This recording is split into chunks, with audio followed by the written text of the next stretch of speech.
चलते हैं, प्रधानमंत्री नरेंद्र मोदी मन की बात कर रहे हैं। अगस्त एपिसोड में आपका एक बार फिर बहुत बहुत स्वागत है। मुझे याद नहीं पड़ता कि कभी ऐसा हुआ हो कि सावन के महीने में दो दो बार मन की बात का कार्यक्रम हुआ, लेकिन इस बार ऐसा ही हो रहा है। सावन यानी महाशिव का महीना, उत्सव और उल्लास का महीना। चंद्रयान की सफलता ने उत्सव के इस माहौल को कई गुना बढ़ा दिया है। चंद्रयान को चंद्रमा पर पहुंचे 3 दिन से ज्यादा का समय हो रहा है। ये सफलता इतनी बड़ी है कि इसकी जितनी चर्चा की जाए वो कम है। जब आज आपसे बात कर रहा हूं तो एक पुरानी मेरी कविता की कुछ पंक्तियां याद आ रही हैं। आसमान में सिर उठाकर, घने बादलों को चीरकर, रोशनी का संकल्प ले, अभी तो सूरज उगा है। दृढ़ निश्चय के साथ चलकर, हर मुश्किल को पार कर, घोर अंधेरे को मिटाने, अभी तो सूरज उगा है। आसमान में सर उठाकर, घने बादलों को चीरकर, अभी तो सूरज उगा है। मेरे परिवारजन, 23 अगस्त को भारत ने और भारत के चंद्रयान ने ये साबित कर दिया है कि संकल्प के कुछ सूरज चांद पर भी उगते हैं। मिशन चंद्रयान नए भारत के उस स्पिरिट का प्रतीक बन गया है जो हर हाल में जीतना चाहता है और हर हाल में जीतना जानता भी है। साथियों, इस मिशन का एक पक्ष ऐसा भी रहा जिसकी आज मैं आप सबके साथ विशेष तौर पर चर्चा करना चाहता हूं। आपको याद होगा, इस बार मैंने लाल किले से कहा है कि हमें विमेन लेड डेवलपमेंट को राष्ट्रीय चरित्र के रूप में सशक्त करना है। जहां महिला शक्ति का सामर्थ्य जुड़ जाता है, वहां असंभव को भी संभव बनाया जा सकता है। भारत का मिशन चंद्रयान नारी शक्ति का भी जीवंत उदाहरण है। इस पूरे मिशन में अनेकों विमेन साइंटिस्ट और इंजीनियर्स सीधे तौर पर जुड़ी रही हैं। इन्होंने अलग अलग सिस्टम्स के प्रोजेक्ट डायरेक्टर, प्रोजेक्ट मैनेजर, ऐसी कई अहम जिम्मेदारियां संभाली हैं।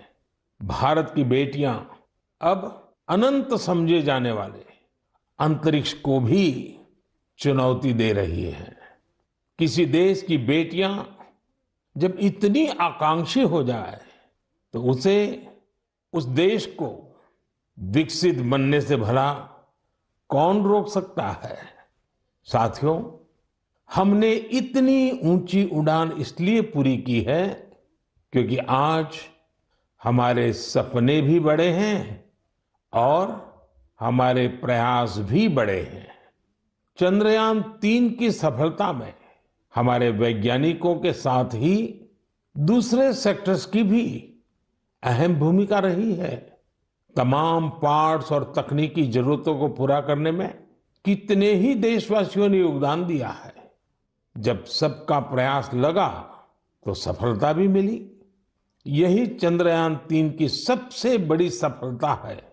मैं कामना करता हूं कि आगे भी हमारा स्पेस सेक्टर सबका प्रयास से ऐसी ही अनगिनत सफलताएं हासिल करेगा। मेरे परिवारजनों, सितंबर का महीना भारत के सामर्थ्य का साक्षी बनने जा रहा है। अगले महीने होने जा रही G20 लीडर समिट के लिए भारत पूरी तरह से तैयार है।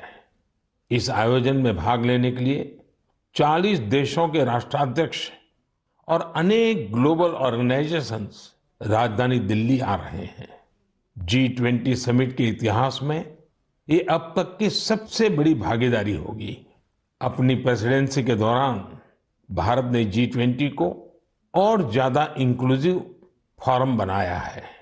भारत के निमंत्रण पर ही अफ्रीकन यूनियन भी G20 से जुड़ी और अफ्रीका के लोगों की आवाज दुनिया के इस अहम प्लेटफॉर्म तक पहुंची।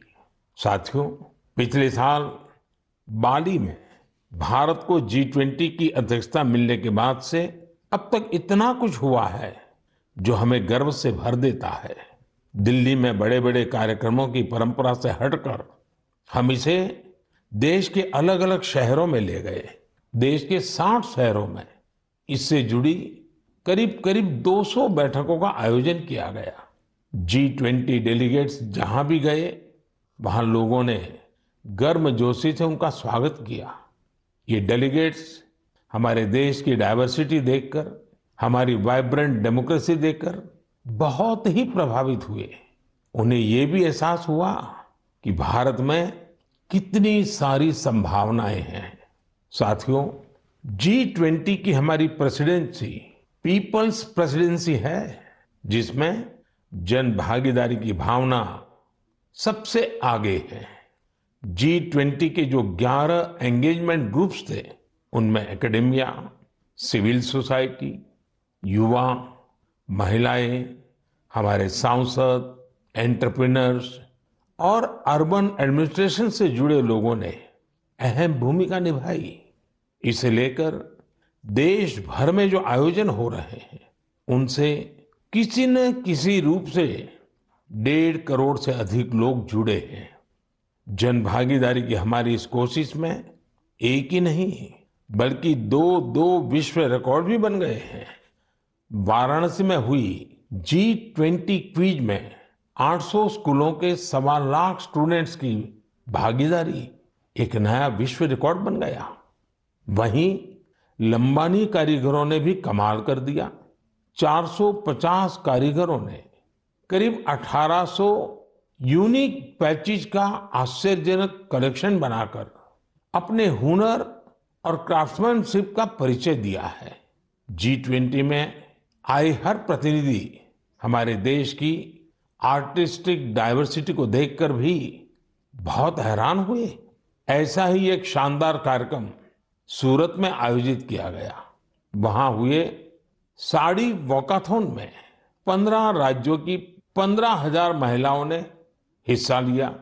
इस कार्यक्रम से सूरत की टेक्सटाइल इंडस्ट्री को तो बढ़ावा मिला ही, वोकल फॉर लोकल को भी बल मिला और लोकल के लिए ग्लोबल होने का रास्ता भी बना। श्रीनगर में G20 की बैठक के बाद कश्मीर के पर्यटकों की संख्या में भारी बढ़ोतरी देखी जा रही है। मैं सभी देशवासियों को कहूंगा कि आइए मिलकर G20 के सम्मेलन को सफल बनाएं, देश का मान बढ़ाएं। मेरे परिवारजनों, मन की बात के एपिसोड में हम अपनी युवा पीढ़ी के सामर्थ्य की चर्चा अक्सर करते रहते हैं। आज खेलकूद एक ऐसा क्षेत्र है जहां हमारे युवा निरंतर नई सफलताएं हासिल कर रहे हैं।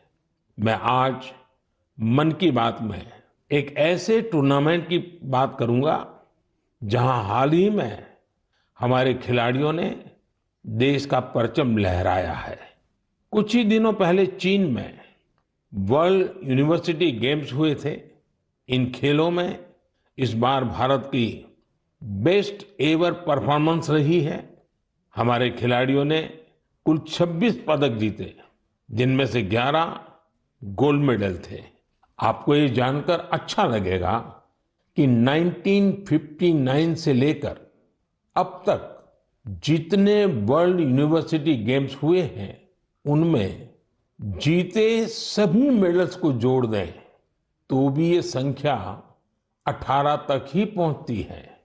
इतने दशकों में सिर्फ 18, जबकि इस बार हमारे खिलाड़ियों ने 26 मेडल जीत लिए।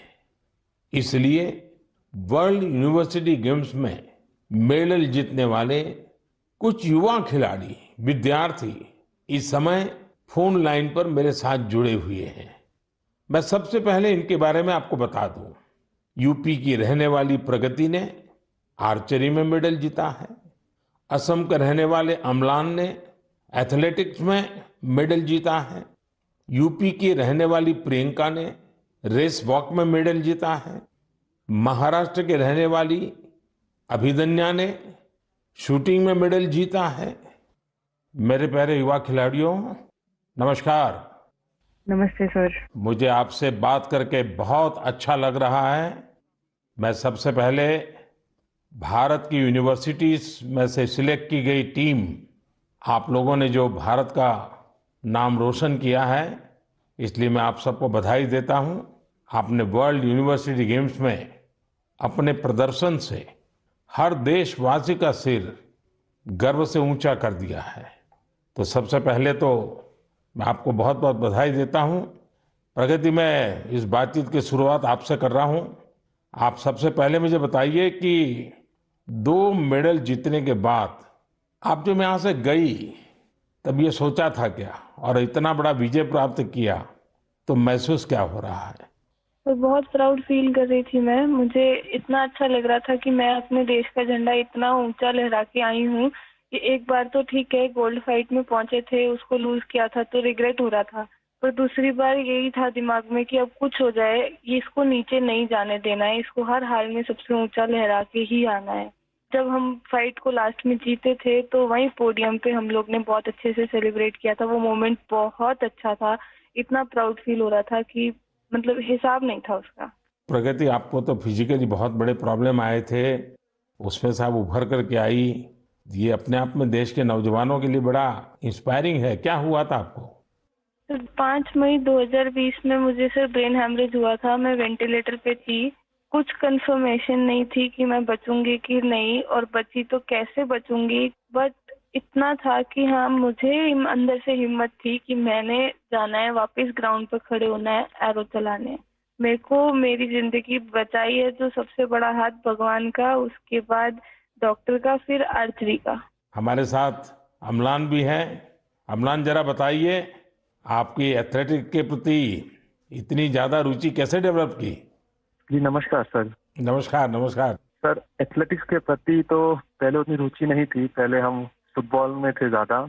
बट जैसे जैसे मेरे भाई का एक दोस्त है तो उन्होंने मेरे को बोला कि अम्लान, तुम्हें एथलेटिक्स में कंपटीशन में जाना चाहिए। तो मैंने सोचा चलो ठीक है। तो पहला जब मैंने स्टेट मीट खेला तो मैं हार गया उसमें। तो हार मुझे अच्छी नहीं लगी, तो ऐसे करते करते मैं एथलेटिक्स में आ गया। फिर ऐसे ही धीरे धीरे अभी मज़ा आने लग रहा है, तो ऐसे ही मेरा रुचि बढ़ गया।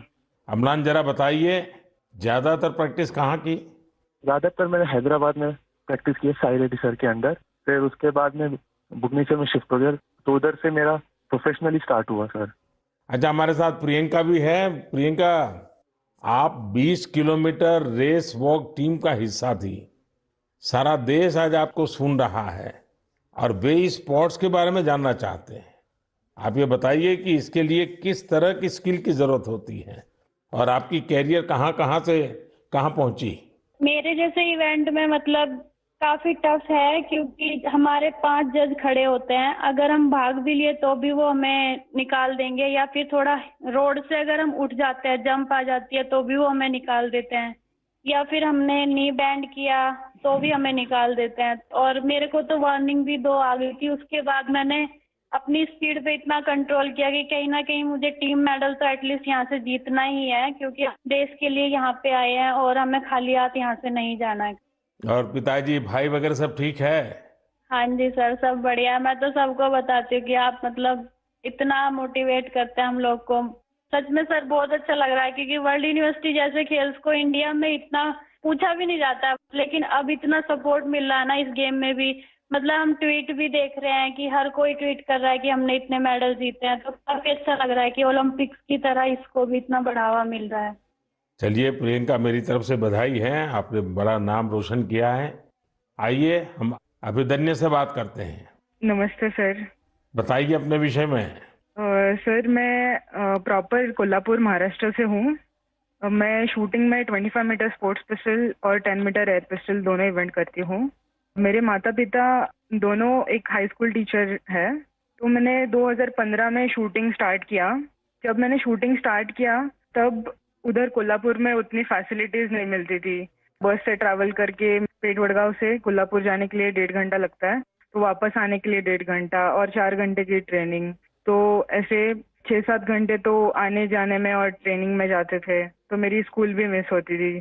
तो फिर मम्मी पापा ने बोला कि बेटा एक काम करो, हम आपको सैटरडे संडे को लेके जाएंगे शूटिंग रेंज के लिए और बाकी टाइम आप दूसरे गेम्स करो। तो मैं बहुत सारे गेम्स करती थी बचपन में, क्योंकि मेरे मम्मी पापा को दोनों को खेल में काफी रुचि थी, लेकिन वो कुछ कर नहीं पाए, फाइनेंशियल सपोर्ट उतना नहीं था और उतनी जानकारी भी नहीं थी। इसलिए मेरी माताजी का बड़ा सपना था कि देश को रिप्रेजेंट करना चाहिए और फिर देश के लिए मेडल भी जीतना चाहिए। तो मैं उनकी ड्रीम कंप्लीट करने के लिए बचपन से काफी खेलकूद में रुचि लेती थी और फिर मैंने ताइक्वांडो भी किया है, उसमें भी ब्लैक बेल्ट हूँ और बॉक्सिंग, जूडो और फेंसिंग और डिस्कस थ्रो, ऐसे बहुत सारे गेम करके फिर मैं 2015 में शूटिंग में आ गई। फिर 2-3 साल मैंने बहुत स्ट्रगल किया और फर्स्ट टाइम मेरा यूनिवर्सिटी चैंपियनशिप के लिए मलेशिया सिलेक्शन हो गया और उसमें मेरा ब्रॉन्ज मेडल आया। तो उधर से एक्चुअली मुझे पुश मिला। फिर मेरे स्कूल ने मेरे लिए एक शूटिंग रेंज बनवाई, फिर मैं उधर ट्रेनिंग करती थी और फिर उन्होंने मुझे पुणे भेज दिया ट्रेनिंग करने के लिए। तो यहाँ पे गगन नारंग स्पोर्ट्स फाउंडेशन है, गन फॉर ग्लोरी, तो मैं उसी के अंडर ट्रेनिंग कर रही हूँ अभी। गगन सर ने मुझे काफी सपोर्ट किया और मेरे गेम के लिए बढ़ावा दिया।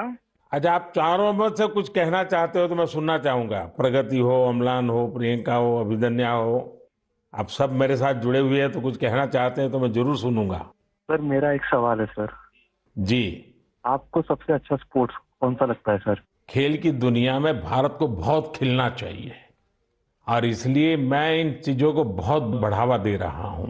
लेकिन हॉकी, फुटबॉल, कबड्डी, खो खो, ये हमारी धरती से जुड़े हुए खेल हैं। इसमें तो हमने कभी पीछे नहीं रहना चाहिए।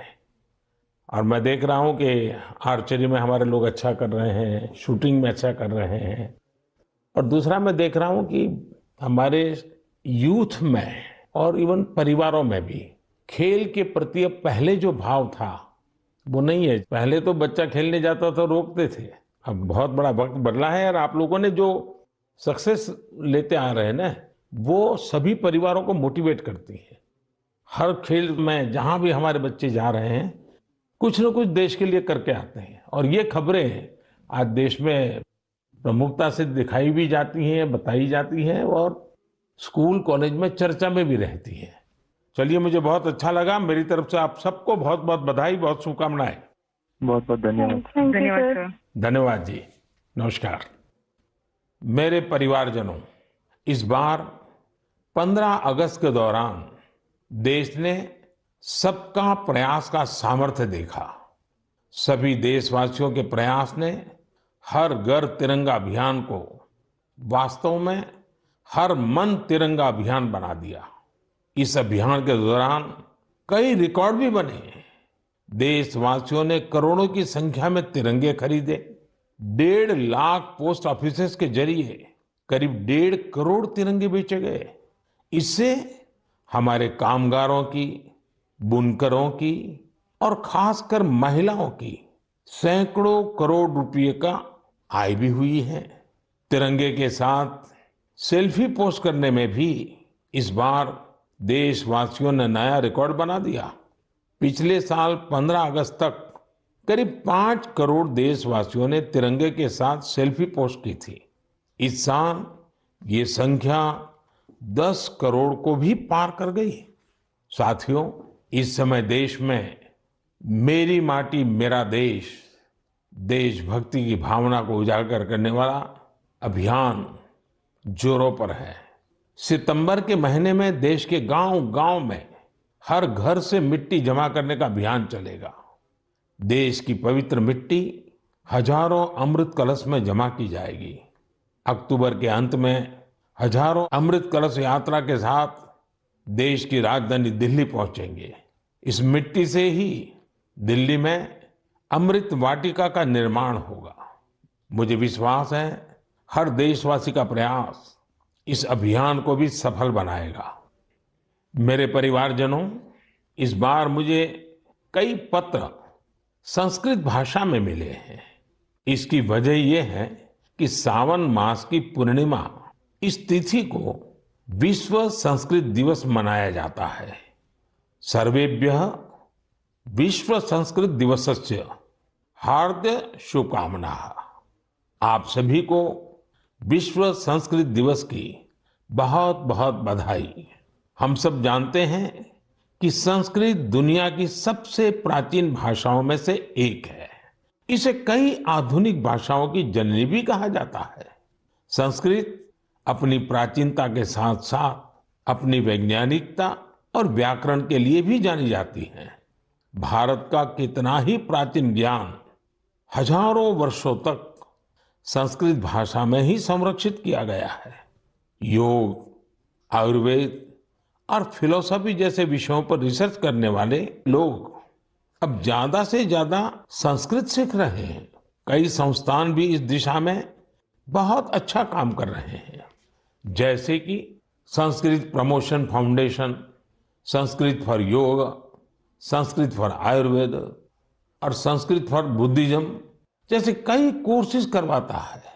संस्कृत भारती लोगों को संस्कृत सिखाने का अभियान चलाती है। इसमें आप 10 दिन के संस्कृत संभाषण शिविर में भाग ले सकते हैं। मुझे खुशी है कि आज लोगों में संस्कृत को लेकर जागरूकता और गर्व का भाव बढ़ा है। इसके पीछे बीते वर्षों में देश का विशेष योगदान भी है। जैसे 3 संस्कृत डीम्ड यूनिवर्सिटीज को 2020 में सेंट्रल यूनिवर्सिटीज बनाया गया। अलग अलग शहरों में संस्कृत विश्वविद्यालयों के कई कॉलेज और संस्थान भी चल रहे हैं। आईआईटीज और आईआईएम्स जैसे संस्थानों में संस्कृत केंद्र काफी पॉपुलर हो रहे हैं। साथियों, अक्सर आपने एक बात जरूर अनुभव की होगी, जड़ों से जुड़ने की, हमारी संस्कृति से जुड़ने की, हमारी परंपरा का बहुत बड़ा सशक्त माध्यम होती है हमारी मातृभाषा। जब हम अपनी मातृभाषा से जुड़ते हैं तो हम सहज रूप से अपनी संस्कृति से जुड़ जाते हैं, अपने संस्कारों से जुड़ जाते हैं, अपनी परंपरा से जुड़ जाते हैं, अपने चिर पुरातन भव्य वैभव से जुड़ जाते हैं। ऐसे ही भारत की एक और मातृभाषा है, गौरवशाली तेलुगु भाषा। 29 अगस्त तेलुगु दिवस मनाया जाएगा। अंदरिकी तेलुगु भाषा दिनोत्सव शुभाकांक्षलु। आप सभी को तेलुगु दिवस की बहुत बहुत बधाई। तेलुगु भाषा के साहित्य और विरासत में भारतीय संस्कृति के कई अनमोल रत्न छिपे हैं। तेलुगु की इस विरासत का लाभ पूरे देश को मिले, इसके लिए कई प्रयास भी किए जा रहे हैं। मेरे परिवारजनों, मन की बात के कई एपिसोड्स में हमने टूरिज्म पर बात की है। चीजों या स्थानों को साक्षात खुद देखना, समझना और कुछ पल उनको जीना एक अलग ही अनुभव देता है। कोई समंदर का कितना ही वर्णन कर दे, लेकिन हम समंदर को देखे बिना उसकी विशालता महसूस नहीं कर सकते। कोई हिमालय का कितना ही बखान कर दे, लेकिन हम हिमालय को देखे बिना उसकी सुंदरता का आकलन नहीं कर सकते। इसलिए ही मैं अक्सर आप सभी से ये आग्रह करता हूं कि जब मौका मिले हमें अपने देश की ब्यूटी, अपने देश की डाइवर्सिटी, उसे जरूर देखने जाना चाहिए। अक्सर हम एक और बात भी देखते हैं, हम भले ही दुनिया का कोना कोना छान ले, लेकिन अपने ही शहर या राज्य की कई बेहतरीन जगहों और चीजों से अनजान होते हैं। कई बार ऐसा होता है कि लोग अपने शहर के ही ऐतिहासिक स्थलों के बारे में ज्यादा नहीं जानते। ऐसा ही कुछ धनपाल जी के साथ हुआ। धनपाल जी बेंगलुरु के ट्रांसपोर्ट ऑफिस में ड्राइवर का काम करते थे। करीब 17 साल पहले उन्हें साइट सीइंग विंग में जिम्मेदारी मिली थी। इसे अब लोग बेंगलुरु दर्शिनी के नाम से जानते हैं। धनपाल जी पर्यटकों को शहर के अलग अलग पर्यटन स्थलों पर ले जाया करते थे। ऐसी ही एक ट्रिप पर किसी टूरिस्ट ने उनसे पूछ लिया, बेंगलुरु में टैंक को सेंकी टैंक क्यों कहा जाता है? उन्हें बहुत ही खराब लगा कि उन्हें इसका जवाब पता नहीं था। ऐसे में उन्होंने खुद की जानकारी बढ़ाने पर फोकस किया। अपनी विरासत को जानने के इस जुनून में उन्हें अनेक पत्थर और शिलालेख मिले। इस काम में धनपाल जी का मन ऐसा रमा कि उन्होंने एपिग्राफी यानी शिलालेखों से जुड़े विषय में डिप्लोमा भी कर लिया। हालांकि अब वे रिटायर्ड हो चुके हैं, लेकिन बेंगलुरु के इतिहास खंगालने का उनका शौक अब भी बरकरार है। साथियों, मुझे ब्रायन डी खारप्रन के बारे में बताते हुए बेहद खुशी हो रही है। ये मेघालय के रहने वाले हैं और उनकी स्पेलियोलॉजी में गजब की दिलचस्पी है। सरल भाषा में कहा जाए तो इसका मतलब है गुफाओं का अध्ययन। वर्षों पहले उनमें यह इंटरेस्ट तब जगा जब उन्होंने कई स्टोरी बुक्स पढ़ी। 1964 में उन्होंने एक स्कूली छात्र के रूप में अपना पहला एक्सप्लोरेशन किया। 1990 में उन्होंने